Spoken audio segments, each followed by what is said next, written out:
জোরে বললেন। হ্যাঁ,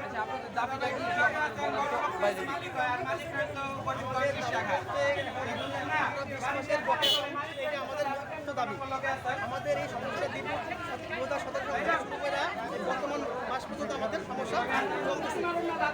এর আগেও বিভিন্ন এর আগেও আমরা বিভিন্ন দপ্তরে কাগজপত্র দিয়েছি, কিন্তু কোনো আমরা পাইনি। এর আগে 2020 সালে শ্রমপক্ষের সভাপক্ষে একটা সভা অনুষ্ঠিত হয়, সেটা হয়েছে 2020 সালের 7/2/2020। তার মানে বেতন 12.5 মাসের একটা বেতন দেওয়ার একটা 4 কিস্তিতে, প্রথম কিস্তি 3 মাস, দ্বিতীয় কিস্তি 3 মাস, তৃতীয় কিস্তি 3 মাস, চতুর্থ কিস্তিতে 3.5 মাস 12.5 মাসের বেতন দেওয়ার কথা ছিল। কিন্তু মালিক পক্ষ আমাদের এখন চাকরি থেকে আমাদের পরবর্তীতে 1 মাসের বেতন আমাদের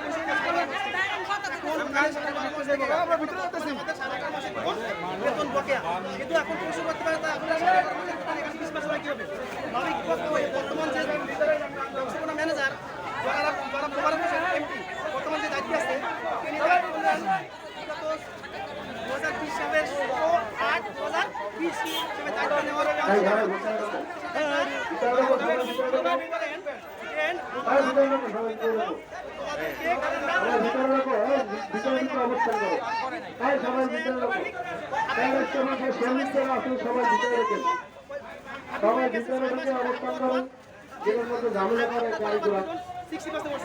করার পরে আবার 6 মাস পরে যায় আমাদের বেতন 75% করছে।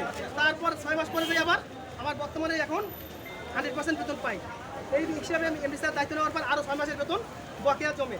পূর্বে 11.5 মাস, এমডি স্যার 6.5 মাস, পরে বর্তমানে জুন মাস, বর্তমানে জুন এবং জুলাই মাসের বেতন এখন পর্যন্ত তারা দেয় না। আজকে আগস্ট মাসের 21 তারিখ তাদের আমাদের জুন মাসের বেতন করার কথা ছিল, দেব এখন দেবো, আজকে দেবো, কালকে দেবো, তাদের সাথে যোগাযোগ করবে, তারা আমাদের সাথে কোনো যোগাযোগ করে আমাদের কোনো কথারই মনোভাব করতেছে না। সুতরাং আমাদের দাবি এখন একটাই, আমরা আইনের কাছে আসছি, আমরা